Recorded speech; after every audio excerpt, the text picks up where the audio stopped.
Welcome back, my fellow agents.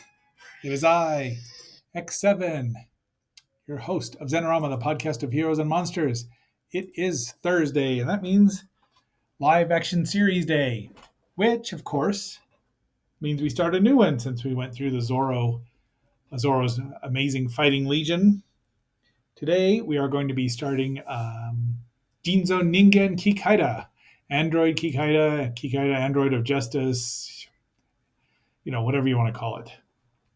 Now, before we get too much further into it, please like, share, subscribe, leave a comment. Let me know what you think of this show.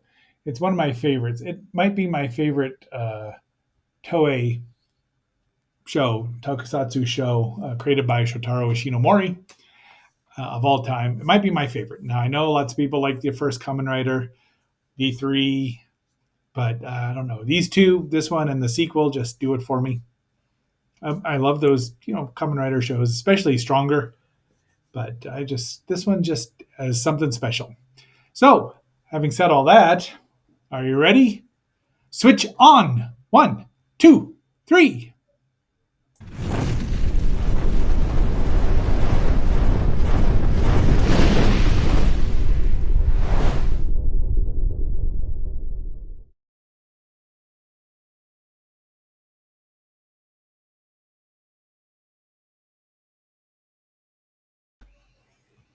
Okay, we start out here.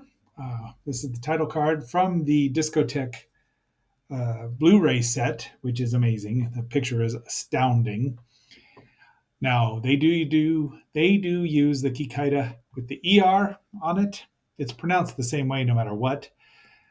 And I will probably do one episode at least in the future from the DVDs from Generation Kikaida, just to show the picture quality difference, etc., etc.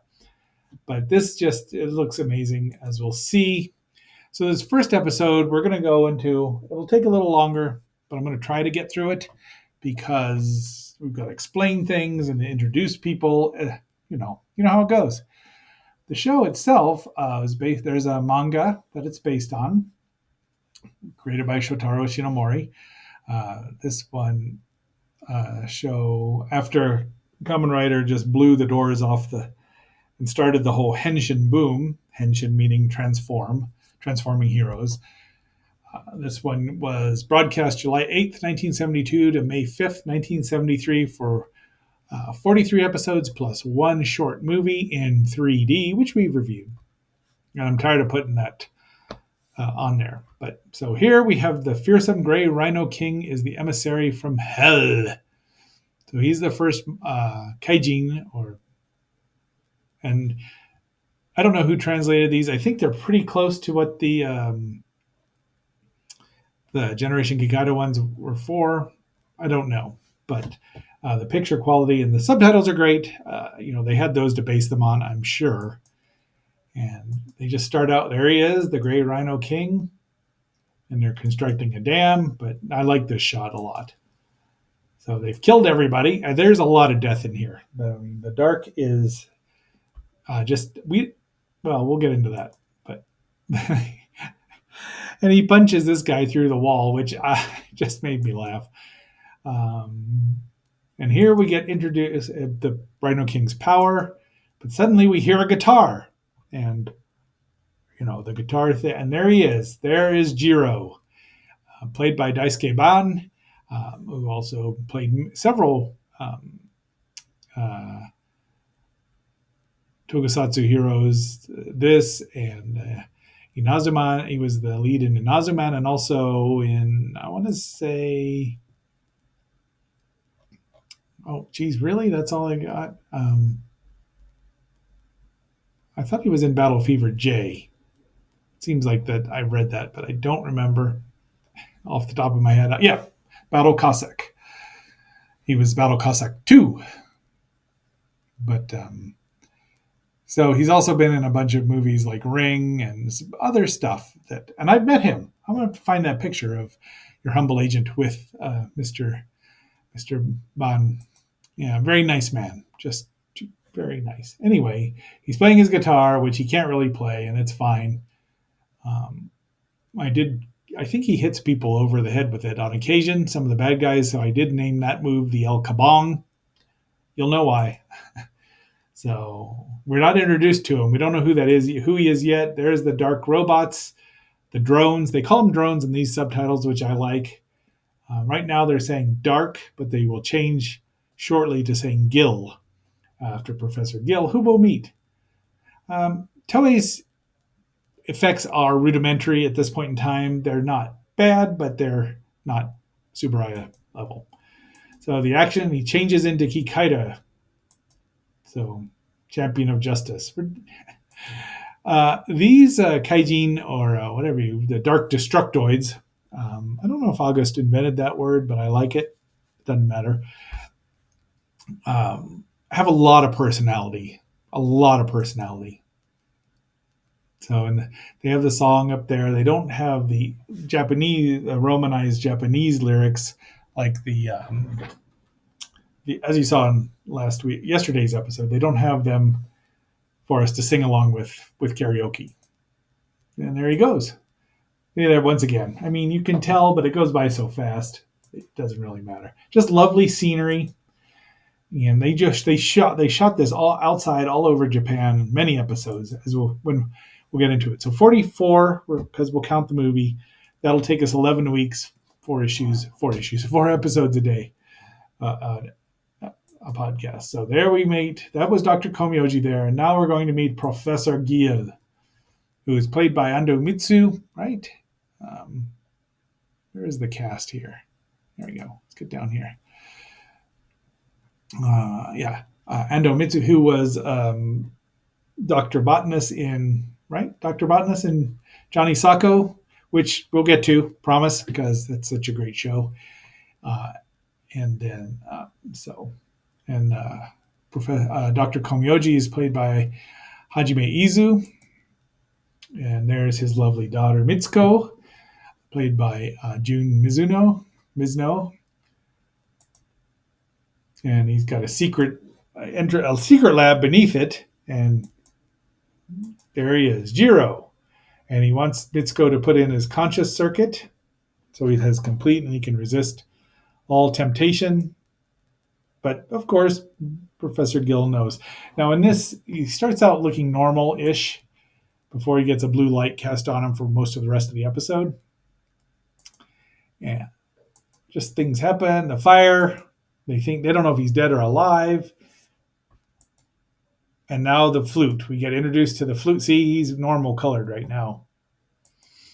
This is a trope. Every episode has it. Almost every episode, not every episode, and it's either at the first part, or the middle, or at the end. It's only one time, and they have to come up with inventive ways for Jiro to resist it, which they do.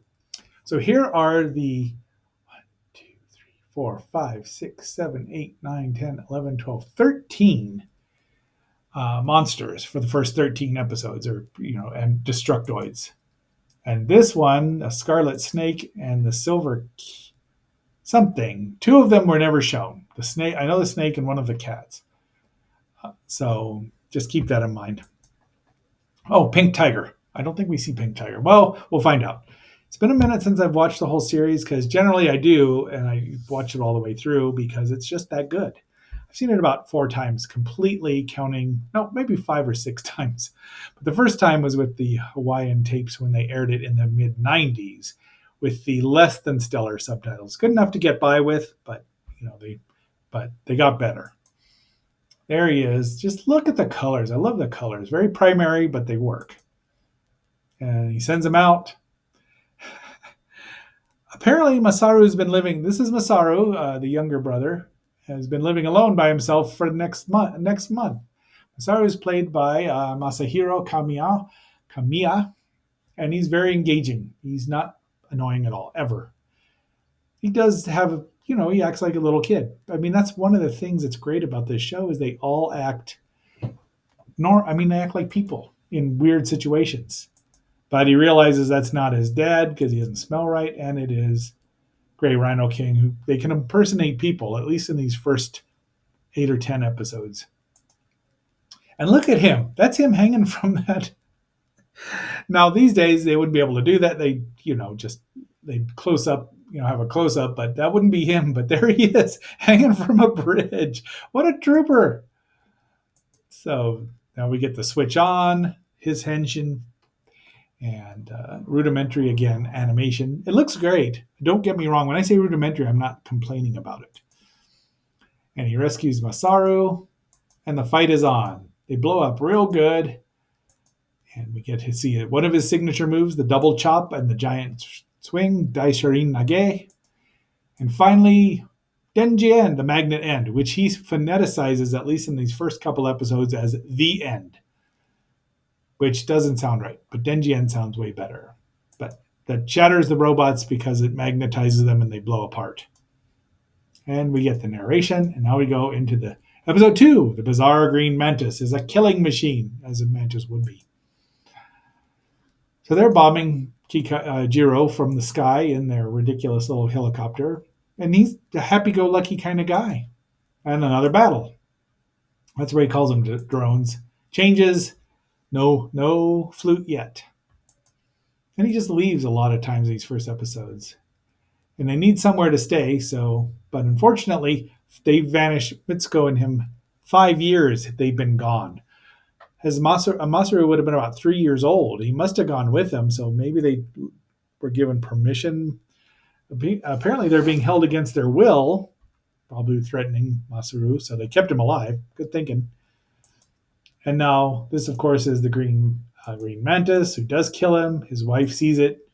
And now we're introduced to our final regular member of the cast, Hattori Hanpei, who will be called Hanpen by Masaru for most of the time. And yes, he's an Inga ninja master, 16th generation Hanzo Hattori. And he is played by Shun Ueda, who is amazing. He's the comedy relief, but he doesn't go overboard. They tried this in the sequel, and that guy bombed out in a hurry. He was no Shun Ueda. So this guy's great, and he turns into a staunch ally, but he's not quite there yet. And his wife says murder, because, look like him. We haven't met Hanpei's car, which is, a character in and of itself. I like this. They're at this old, destruction site. And off they go. He rescues Masaru, but they've got Mitsuko. So then he blows the flute, but there he is. And this is a great shot. I mean, it's a little out of scale because he'd be about 10 feet tall, maybe even 12, if you look at the size of the drones. He's got aircraft foot. That's one of his other powers. But he rescues Mitsuko. And I like that. He zaps him with these. You don't see these eyeball rays too very often, but that's just, because the drones or the Destructiods never have human shadows. They always show who they really are. And the battle begins in the house with the bird cage. I like this shot too. So there's fun stuff going on here. They throw their weapons, their pole axes or whatever those are, back and forth a lot. Now they're cheering, and she's forgiven the children for their deception. And I'm not going to show the ending of every time he does a giant swing or a double chop, unless it's really, really cool, or the magnet end, dingy end. Off he goes. And now the third episode, Orange Ant. Now we'll see more than one. We'll see different ants show up too, and in the later.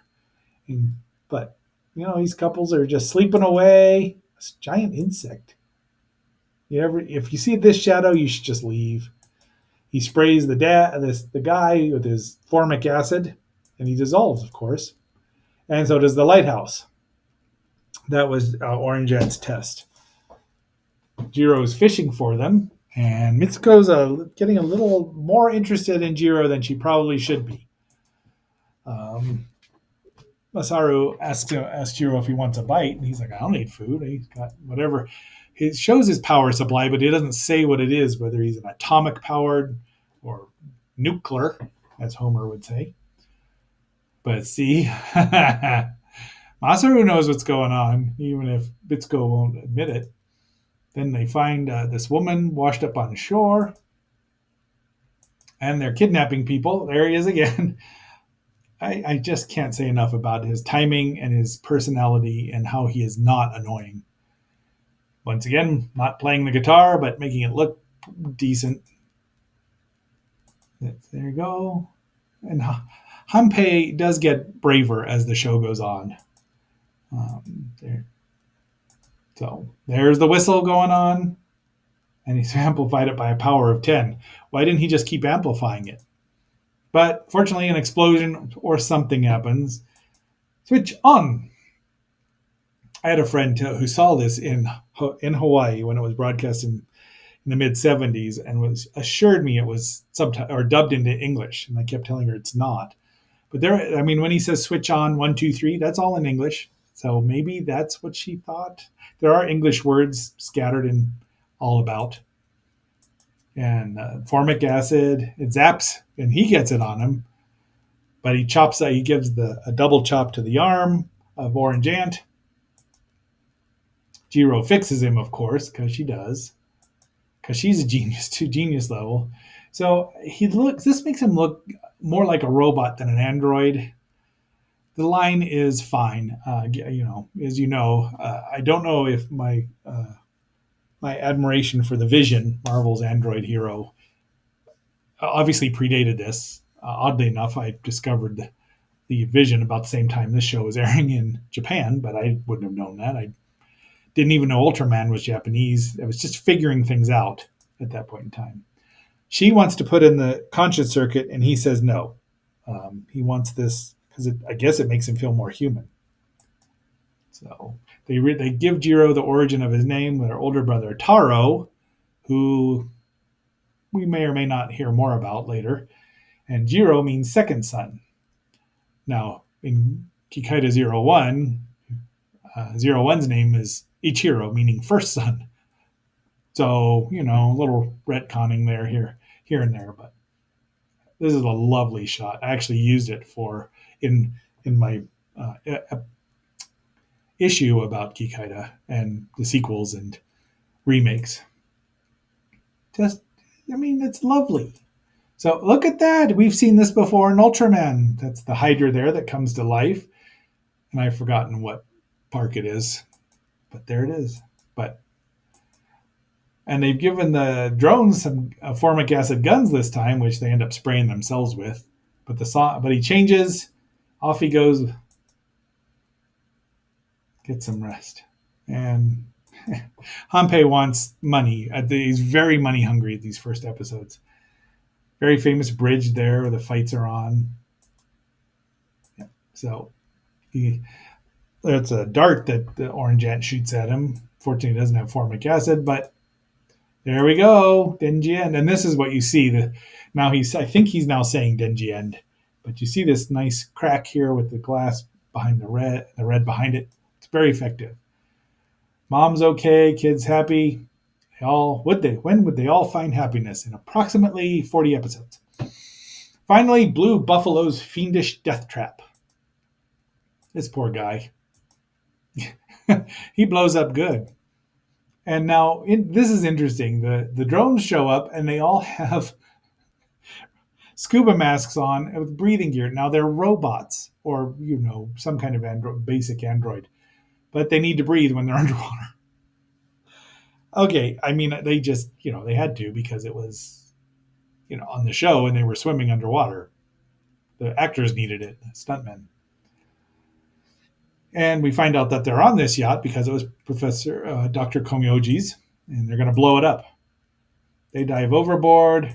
So does Jiro with the explosives, and they think he's dead. The drones are dumb.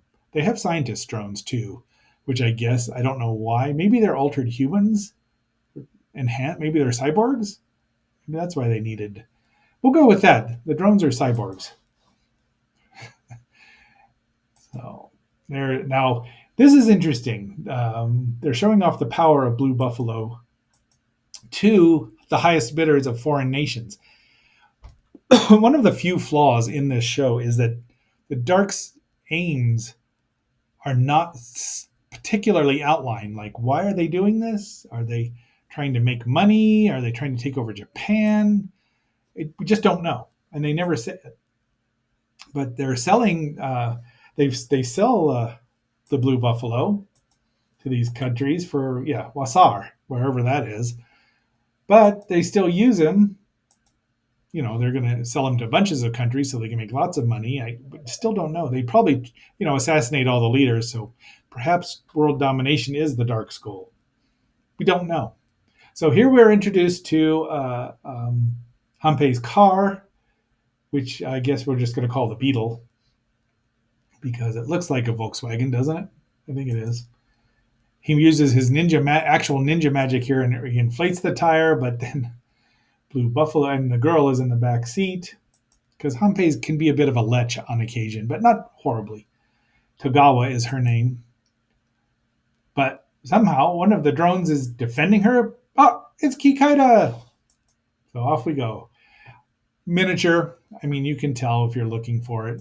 It probably wasn't so obvious back in 1972. So, they've got a homing signal on her, which of course makes sense. He's going to inform Jiro, but then they threaten him and then give him money. There he is. Once again, on top of the car. See, he's like, money makes the world go round. And then Masaru is there to shame him. And, we might as well keep it. I'm sure he did. Look at her. The look on Mitsuko's face is like, and they don't even know him that well. They've only known him a week or maybe two. They're always together. Somehow they always manage to stay in the same part of Japan. The car turns on its horn. So there's the destruction. The flute is playing, but the car horn blasts over it. The car has its own personality. We'll see more of that. And Hanpei has a love-hate relationship with his car, with old Beetle there. So switch on. And there he goes. He's got the little girl to go with him. That's the daughter of Miss Togawa. And this is a great shot where they have him run up the side, and that's really well done. Very effective. They put it together, and you can't even see the line where it was, but he just runs right up there. It looks amazing. And he's surprised that he's still alive, but fight him again. More drones get destroyed. Somehow, Professor Gill does have a lot of money, but Blue Buffalo's already been paid for, so I wonder if he had to give that 500,000 yen or dollars back. Powerful Blue Buffalo. He throws him over there. Kaboom! That's the Denji end. So they're doing interesting stuff in these first episodes. And he drives off, leaving Mitsuko and Masaru behind. To be continued. And that is it for these 4 episodes. I really love this series, but it won't take so long because I won't have to introduce everybody. Maybe a couple more people. But until our next assignment, my fellow agents, this is X7 signing off and phasing out.